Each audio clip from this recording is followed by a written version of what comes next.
Oi? Bom, vamos lá. Fiquei um tempo sem gravar, porque, ai, gente, eu acho tão legal gravar, gente, quem consegue postar vídeo no YouTube e falar, mas o ponto é que eu tenho bastante preguiça. E aí, toda vez que eu falo as minhas groselhas no Instagram, que alguém comenta e fala que foi legal o que eu falei, eu fico achando que talvez realmente eu tenha que contar algumas histórias minhas pra algumas pessoas, né? E eu acho que a vantagem do YouTube é que vê quem quer acessar aqui e saber o que está acontecendo. Eu fiquei devendo um vídeo sobre a minha segunda maratona, que foi a Maratona de São Paulo. Então eu vou tentar aqui hoje contar a história dessa maratona. O que talvez eu tenha deixado claro, e talvez no Instagram, o que eu sempre deixo claro, é que eu simplesmente não corro uma maratona. Eu aprendi isso. As maratonas, pra mim, elas vêm seguidas sempre de um grande significado, né? Eu sempre passo por coisas lá e que mudam alguma coisa na minha vida. Eu sempre tiro lições, porque não só da maratona, na verdade do ciclo, né? No ciclo é o que eu falo, você passa muito tempo sozinha. Eu sou uma pessoa que eu treino sozinha, eu não treino com assessoria, eu não treino com amigos.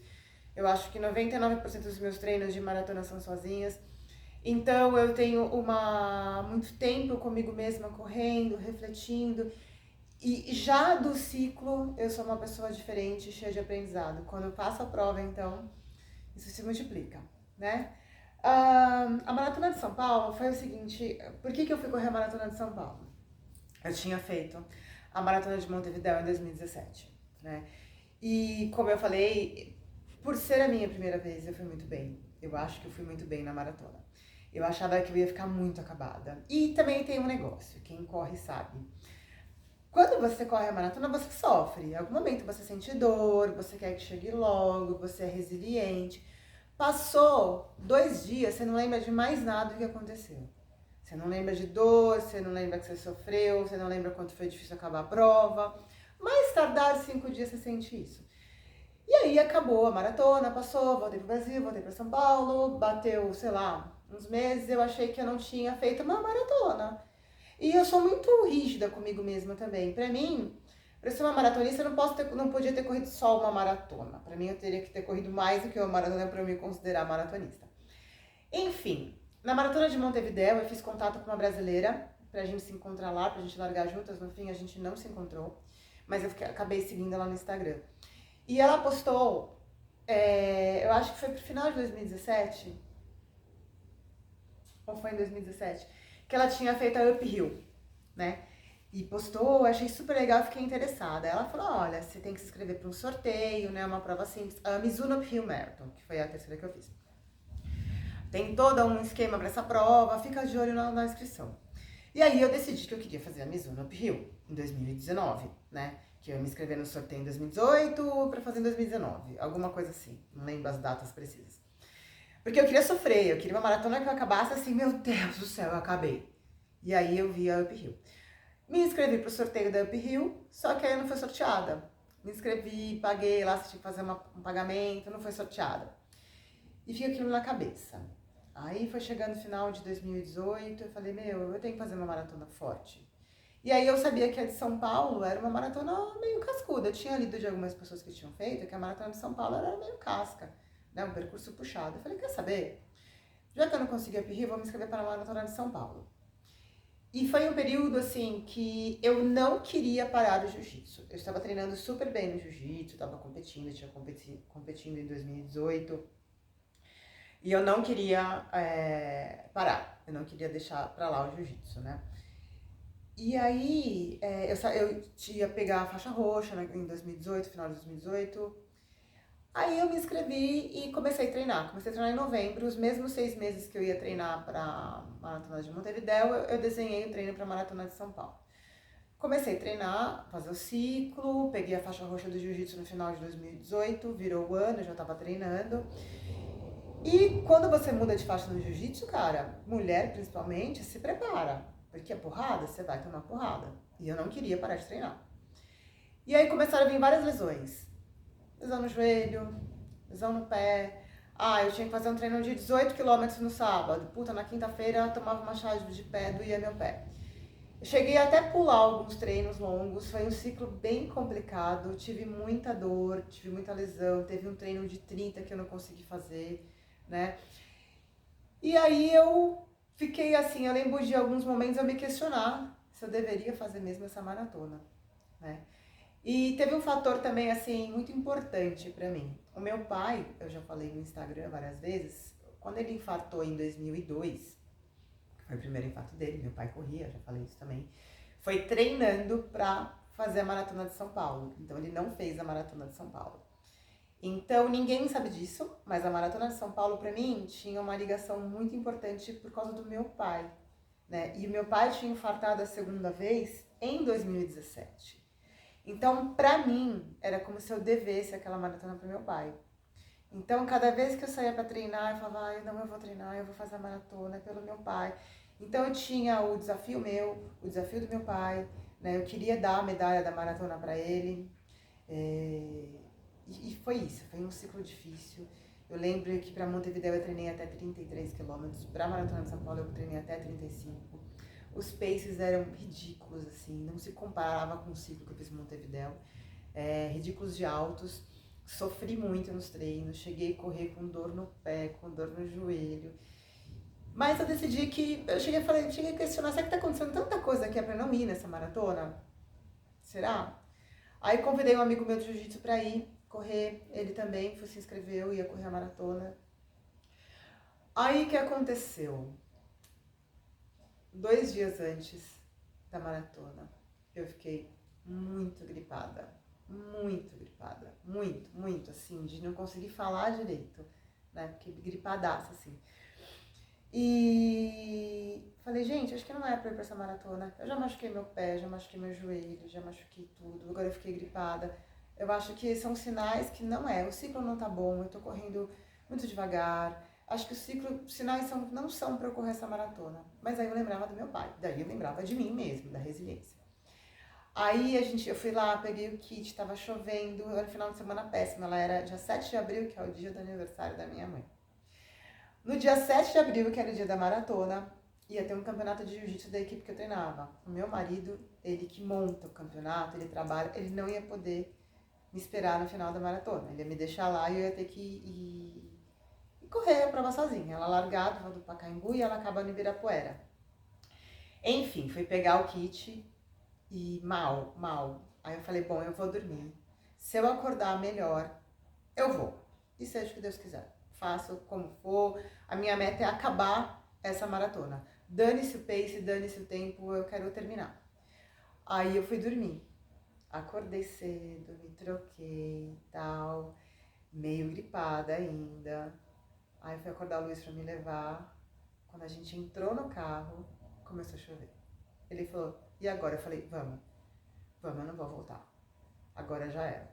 Se eu voltar, eu vou me punir muito depois, mentalmente, psicologicamente. Daí a gente foi, ele me deixou lá, tava uma garoa fininha, encontrei meu amigo, e aí combinei de fazer a prova do lado dele. Eu falei, a minha meta era acabar essa prova, não importava o tempo que eu fizesse. Aí fiz a prova com meu amigo, é uma maratona, quem fez São Paulo sabe que é, pega 23 de maio, sobe, passa por cima da cidade. E eu fui sem música, e eu não olhava pro relógio, né? Eu gosto muito de correr com música, principalmente prova longa, mas essa eu falei, eu não vou nem correr com música, eu vou correr sem fone pra acabar e não vou nem olhar pro relógio. Desliguei o vibrado do meu relógio por quilômetro e fui. Fui com meu amigo, teve uma hora que ele foi no banheiro, eu diminuí a velocidade pra esperá-lo. Daí acontece que lá pro quilômetro, tava bem, o pace eu acho que tava quase 6. Acontece que quando a gente tava lá no quilômetro 25, eu acho, no Ibirapuera, ele ficou pra trás. E ele ficou muito pra trás. E eu não queria diminuir tanto a velocidade. E aí eu fui sozinha. Aí fui sozinha, sem dor, tava indo bem, tava indo ali do jeito que eu queria ir, sem forçar. Aí quando a gente entrou na USP, eu vi que dá uma volta, né? Que lá pro quilômetro 35 tinha um posto de Guaraviton e Coca-Cola. E aí eu falei, gente, todo mundo tem medo do quilômetro 35, né? Essa maratona eu queria que chegasse logo o quilômetro 35, porque eu queria tomar logo esse Guaraviton. Corri bem, corri na USP, né? E aí peguei o Garavitton. Eu lembro que eu comecei a sentir um pouco de dor, sim, lá pro 38, 39. E aí a minha meta era acabar. Quando eu sabia que tava chegando, eu falava, meu Deus do céu, não acredito. E essa maratona me marcou por umas cenas fortes, assim, de ver ali na entrada do túnel, sabe? Eu odeio correr em túnel. As pessoas, assim, paradas, com a mão, assim, na perna, assim, tipo, nossa, é muita cãibra. Tinha um cara com uma personal, que você vê que o personal fala assim, vamos, olha, isso não tá entendendo. Eu vou travar, eu não vou conseguir correr de jeito nenhum. E não dava pra eu parar pra ajudar também, porque não ia ajudar nada. E se eu parasse, eu ia travar. Eu fui e continuei correndo. E aí eu lembro que quando eu vi o burburinho da linha de chegada, que eu vou colocar depois aqui no final, o vídeo pra vocês verem, me veio aquele choro entalado, assim, na hora que eu vi, e faltavam uns 300 metros, o Luiz me ligou. E aí, onde você tá? Eu tô chegando, falta 200 metros. Ele, caramba! Porque aí eu cheguei muito emocionada. Eu fiz em 4 horas e, acho que 4h30, eu não sei, eu tenho um tatuado no meu braço. 4h23. Mas era aquilo, eu queria passar por aquilo, eu queria sofrer. E foi uma maratona sofrida, foi uma maratona dolorida. E era isso que eu queria com essa maratona.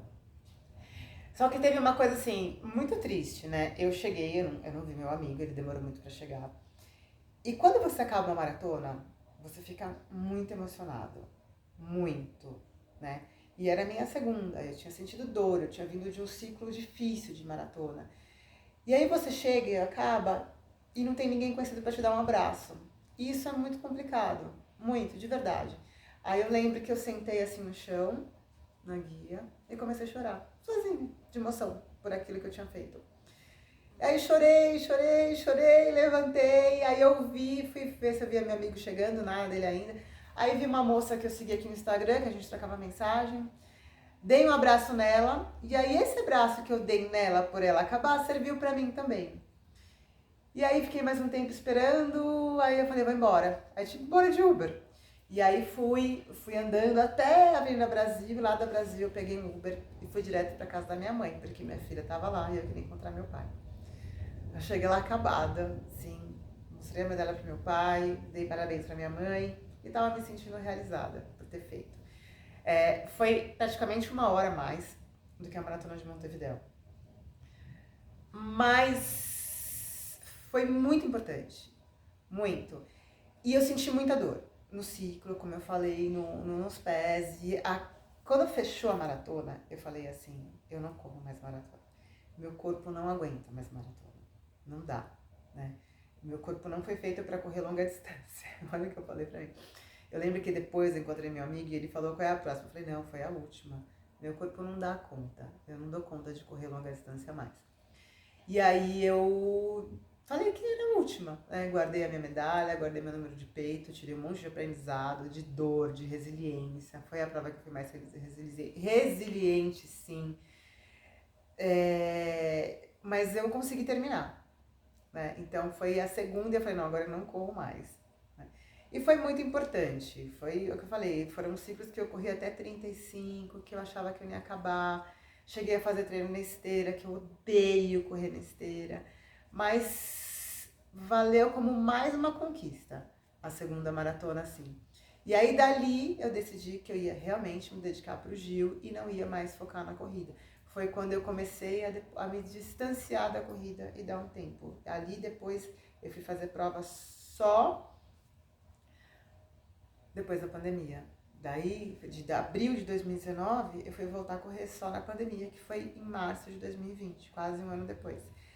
Mas, assim, talvez eu tivesse mais coisas para contar dessa prova. Mas acho que foi tudo tão vivido, tão louco, né? Essa questão de eu achar que não era para eu correr, ou será que é para eu correr essa prova? E aí, no fim, acabou sendo e eu corri. E foi a segunda e foi a de São Paulo. A Maratona de São Paulo, sim, ela é muito legal. Eu achava que correr aqui era muito sem graça. Não é. As pessoas vão pra rua, tinha gente dando copinho de Coca-Cola, tinha gente dando saquinho com bala de goma, gente com uma bandeja de Doritos por causa do sol. Foi uma prova que eu usei todos os suplementos que eu levei, eu tomei gel pra caramba, eu comi de manhã e eu não morri. E no dia, apesar da gripe que eu tava, no dia seguinte eu não morri. Eu consegui sobreviver a correr a prova. E eu tinha que ter ido. Se eu não tivesse ido, eu não iria me perdoar até hoje. Então, mesmo gripada, mesmo com o pé estourado, com o joelho machucado, que eu tinha machucado no treino, valeu. Então, basicamente, essa é a história da minha segunda maratona. Eu vou voltar, eu prometo que eu vou voltar para contar sobre a Uphill, que aí eu consegui voltar para Uphill, sobre a muralha e sobre as minhas viagens com a corrida, que tem ficado muito mais presente. Eu espero que possa ter motivado alguém e que, assim, eu acho que quem corre, que gosta, tem que fazer uma maratona. O ciclo de maratona é uma coisa muito mágica, é muito transformador. E a prova, então, a prova é de menos. O ciclo é o que muda as nossas vidas. E eu vou deixar aqui no final o vídeo que eu tenho quando eu vi a linha de chegada e sobre quando eu acabei a maratona. Abril de 2019, 7 de abril de 2019. Espero voltar em breve aqui para fazer mais vídeos. E deixa um comentário. Isso é muito legal, não por visualização, eu não sou influencer, eu não sou youtuber, eu sou uma pessoa que eu gosto de contar as minhas histórias e tento colaborar com a vida pessoal de alguém, com as minhas histórias e com a minha vivência com a corrida. Então depois me conta o que você achou e que tipo de vídeo você gostaria de ver, para eu me motivar para fazer também, para eu ter um norte da onde eu posso alimentar aqui o meu canal. Tá bom? Um beijo. Fui!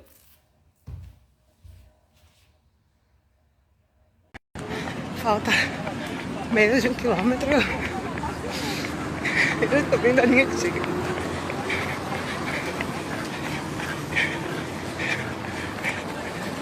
Com esses gatos eu começo a chorar. Não quero chorar.